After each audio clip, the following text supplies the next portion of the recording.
You have entered a new dimension of imagination, where you control light itself, where man and machine are one and idea is reality. You have entered the Laser Lab.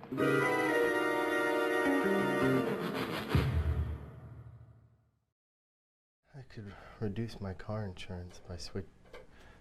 Oh, hey everybody, welcome to Full Spectrum Laser TV Live. That's what FSL TV means, Tim.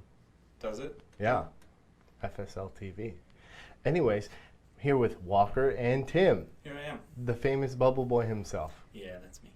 That's Tim. He's the best. What are we talking about today, Tim? Well, we got a couple of topics today. We've got Unsolved Laser Mysteries, again, for the second time, for the second week in a row. And then we have, we're going to do a walkthrough on...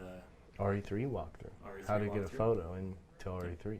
Pretty basic, but we do get a lot of questions on how to do it, so we're going to do We do, and we got some newbies, so... Exactly. And then also, we have another mini-make for you. So our Halloween project of the week. Don't show it yet. All right. Everybody knows. Everybody probably already knows where it is. No, they have no idea, Tim. You're the only one that was complaining that you've seen it before. So, anyways, let's talk Unsolved Laser Mysteries, yeah? Indeed. Let's do it. Episode 3.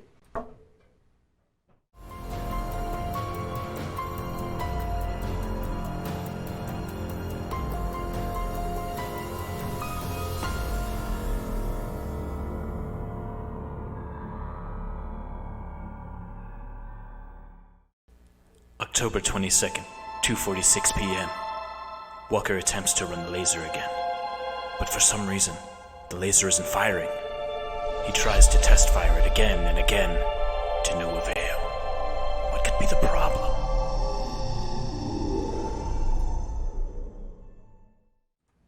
That was extremely quick. It was pretty quick. So, if the laser's not firing, what are the things to check? Well, first, I would always check magnet sensor. So, the magnet is an interlock on your lid. So it's your lid sensor, and that will keep the laser from firing if it's not activated. This is a safety feature. Mm-hmm. And if you have a Muse hobby laser, there's actually a little icon on the screen itself that'll tell you if it is registering the lid as being open. Or closed. Or closed, yeah. Either way. Yep. The two ways it can be. I mean, it was like halfway. That'd be funny. And useless. But if it's on or off and that doesn't reflect the state your lid is actually in, there might be a problem with your magnet sensor. There might be a problem with the magnet sensor, or it could be unplugged. So one time... Well, I would consider that an issue with your laser sensor. Yeah, I guess unplugged is a major issue. You're right, Tim.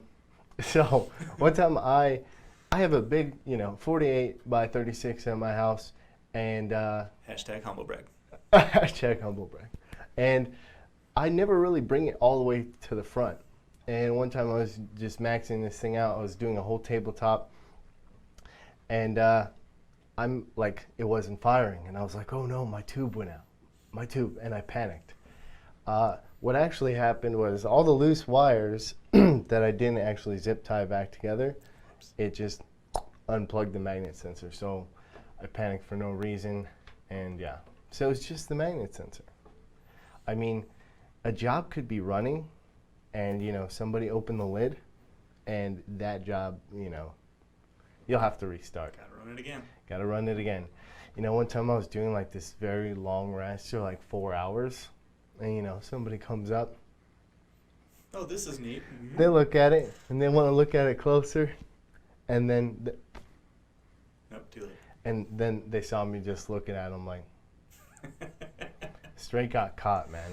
Embarrassing. So, magnet sensor, if your laser's not working, that is a good first check. Next, water chiller. So if your water chiller is not on, mine's on a separate actual power strip. So a lot of times I go to run a job and it's not going. Again, I panic. Maybe my tube went out. But it's just the water chiller. It's not on. This actually happened to me the other day when I was running Marketing's 48 out on the floor. Mm-hmm. The laser wasn't firing, and I couldn't figure out why. Mainly when that machine is on, all of its accessories are on, but we were, I think, taking pictures, or Also, no, we were running RE3. We were trying to get some RE3 capture, so Yeah, we didn't need it on. And So we when didn't I want went all to that go- loud noise in the background. Yeah, so when I went to laser, it wasn't working. I was freaking out a little bit. Yeah, But and then he easy goes, fix. "Hey, what's wrong with the laser?" And I'm like, "Oh, grab the laser expert." Is I know. literally anything on aside from the laser? Oh no, it's not. Nope. Let me go fix that. Water chiller. So again, if your laser's not firing, number 2 check is the water chiller. Mhm. Next is your alignment. There we go. That was perfect. That was good. Alignment. So always check your alignment. It could be so far off that it's not even going through your final lens, and you think it's not firing, right? And at this stage, if you think, if it's not the lid sensor, if it's not the chiller, or you've eliminated them from that kind of workflow till that up and coming that point, then check alignment. And if you're not getting anything, go straight up to mirror 1 and do a test fire. That's the best way to do it. So that way you check right outside the tube, because your alignment could be so off it's not even hitting mirror 1 somehow.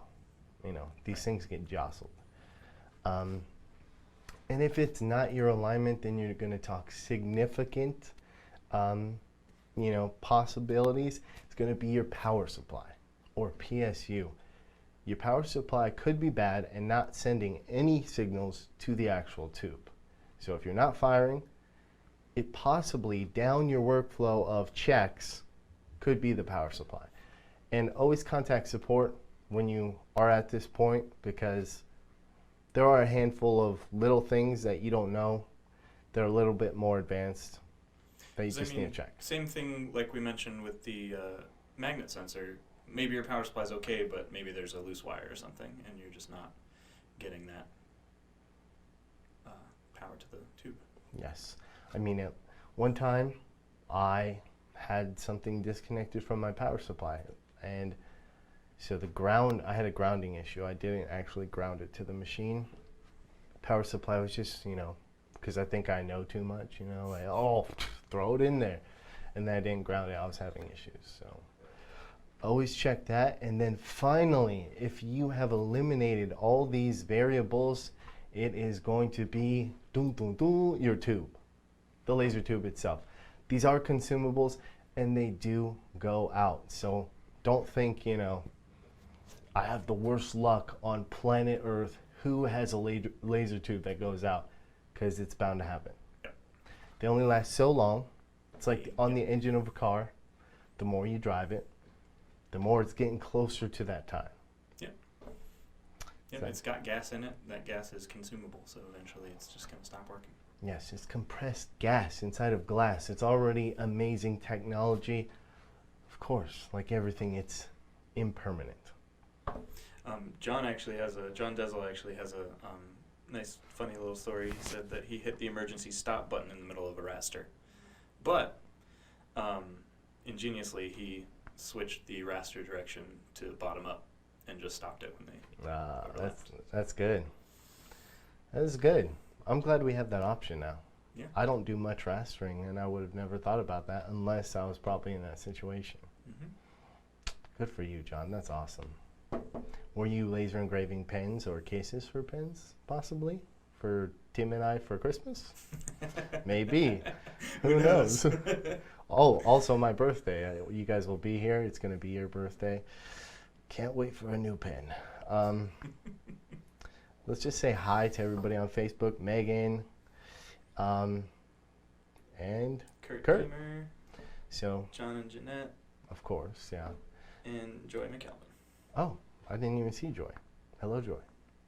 It's a joy having you. So, Unsolved. I just She's never heard that before. Oh, yeah, I know. It's like Walker, like Luke Skywalker? No. Like Texas Ranger? Like the Texas Ranger? No. So original. Anyway, so if your laser tube is not firing and you are fairly confident that you've eliminated every variable to your own knowledge, feel free to reach out to support. And that's it. Yep. Any questions and concerns, leave them down in the comments. We'll get back to them. Now, we're going to do a RE3 workflow walkthrough of how to get an image saved from Google or the internet anywhere into the software and do the power settings before we actually laser. Yep. So, let's jump into the software and do so. Here we are. So, I'm going It's like I've done this to crouch down. I am last week, I don't know. Hey. So, we're going to go to Google. We got it. All right, we'll figure it out. Okay. Oh, what? Eric Cook says, "Hi, Tim's beard." It says hi back. You can't hear it, but it says hi. It's a creepy whisper. The mic doesn't really pick it up very well. Super creepy. Anyway, so we have Google up, and usually if I want to find an image, I will Google images. So let's say high contrast photo. Usually I do high contrast photos, and then I'll go to the images, obviously. And let me just maximize this here. Yeah, images. There we go. And I will also go to Tools on Google, Size, Large. That's going to give you a very high resolution image, and you're going to have a good output on your laser. And obviously we could, high contrast, what Tim? Beard photos? Yeah. Beard I'm photos. into that. There we go. You're into that. Okay, well there's some creepy ones. Anyways, we'll find, that's a pretty good image, black and white. You can also... He doesn't have a beard. He doesn't have a beard. Also go color, black and white, and find, this is a great picture of me before my tattoo removal and beard removal. And beard removal. So, save that image, and I always save to the desktop. So, we'll save to the desktop. We'll just save it as Beard Guy 92. How did you know my... your password? No, my AOL screen name. Oh, man. My instant messenger. Your screen your AIM? Hit me up on AIM. So, usually I'll download it. I will show in folder. Let's just close Google. And then I will just drag and drop that image in. Beard Guy 92. Now you can also place an import from the file drop down as well, but this is just a kind of a quicker way if you know where it's at. There we go. Beard Guy 92 is in there. You can see on the left hand side it only has bitmap data. That means it's only going to do an engraving. So there's no vector data on that file. So you will not be able to actually cut this guy out unless in the software you grab the rectangle tool and you go, boom. Now you have Beard Guy 92 as a raster and your rectangle to cut him out. Renee says that you named it Beard Guy 92 because you have 91 other pictures of bearded men on your computer. Caught. She got you, bro. Caught. Oh, man. Alrighty. That's a joke my dad would make. In cahoots. So, I'm going to give it a little border, because Beard Guy just deserves it. Move it over with the arrow keys, and you'll see that we have the vector selected. So the power is going to be on the right hand side, right up here. And power, we'll do 100. We can change that. Current, not a lot of people mess with current, right? But it's pretty important. I like to adjust current before I do power. Same. it's actually better for your tube as well. So take note of that. Laser tip, always always lower the current before lowering the power. Think of the current almost as like the second hand, whereas the power is the minute hand.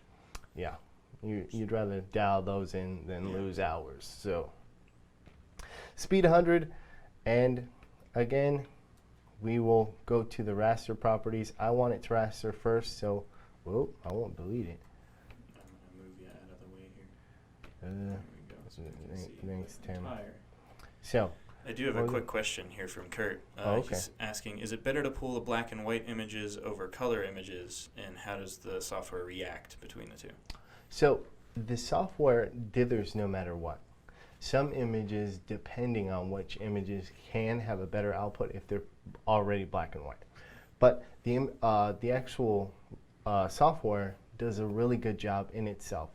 But ideally, you would take it into Photoshop or GIMP or something similar that's free, convert it to black and white. Up the contrast. Up the contrast.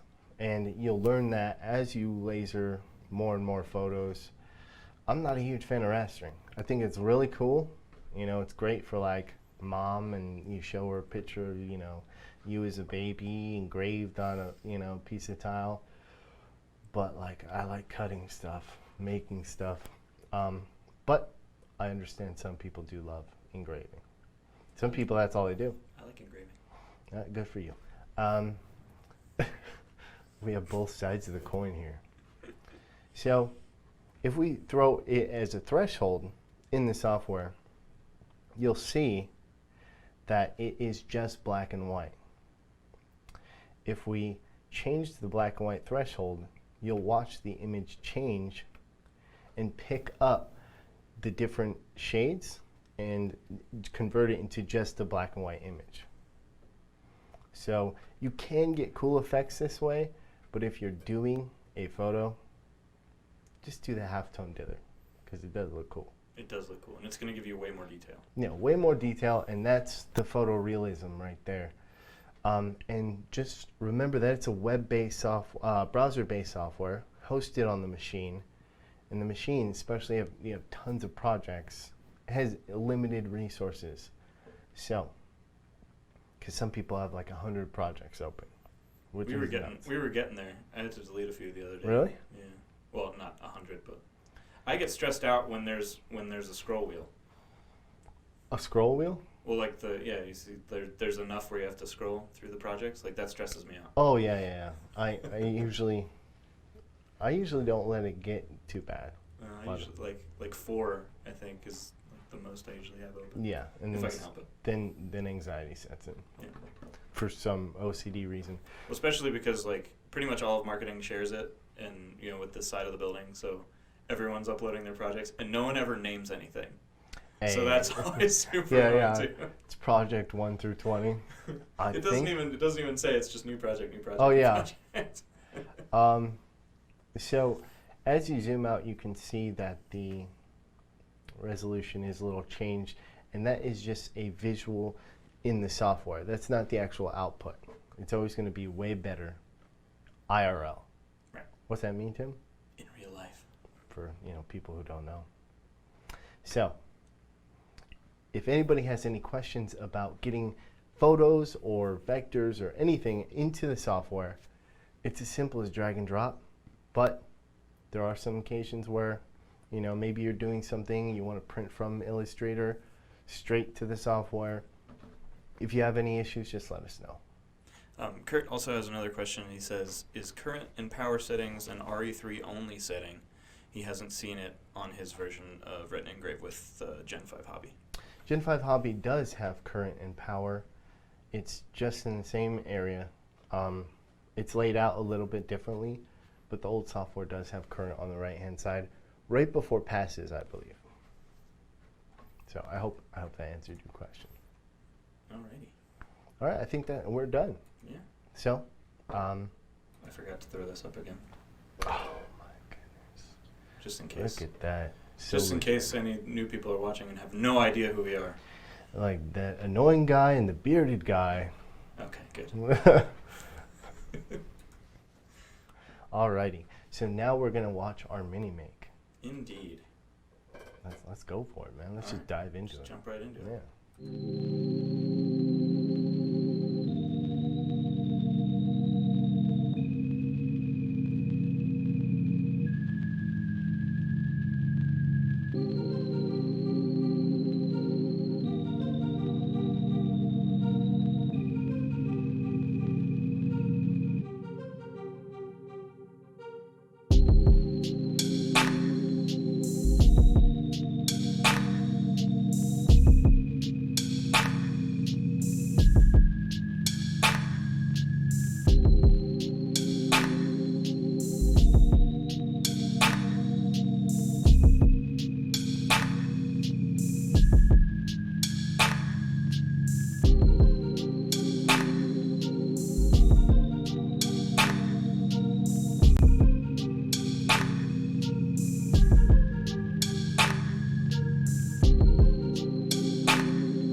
So that is project number 4 of our almost 100 free projects here at Full Spectrum Laser. Ever closer.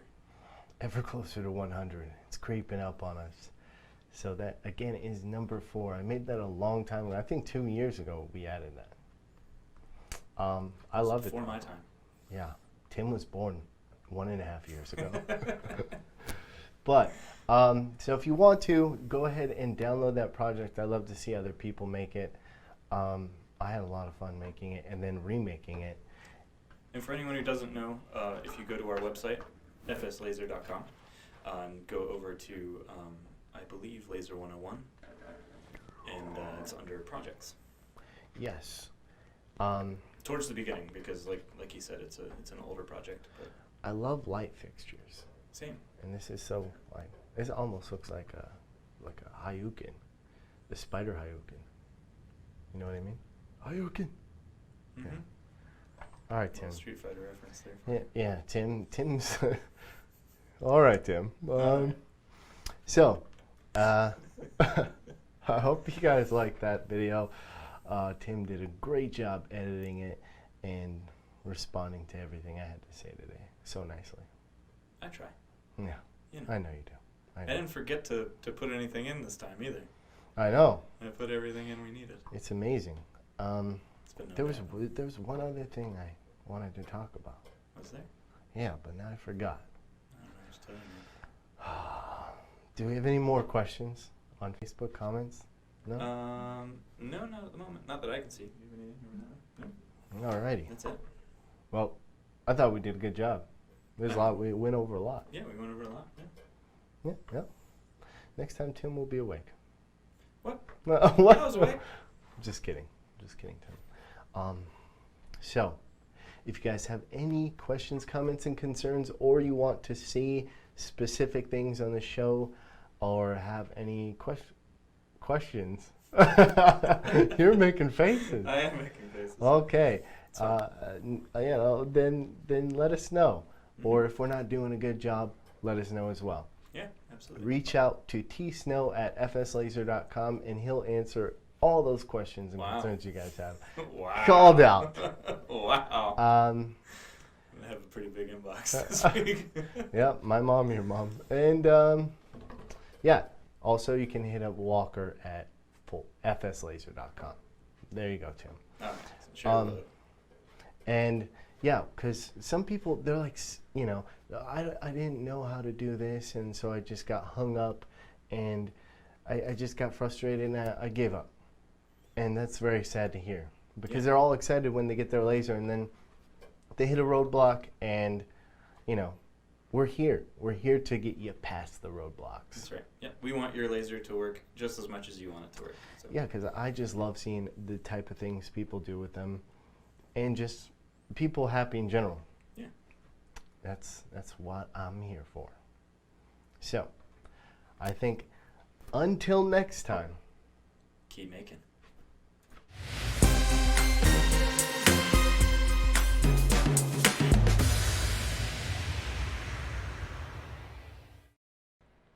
Hey there guys, thanks for watching. If you click here, you can subscribe to our channel, or if you click over this way, you can check out some other videos that we do.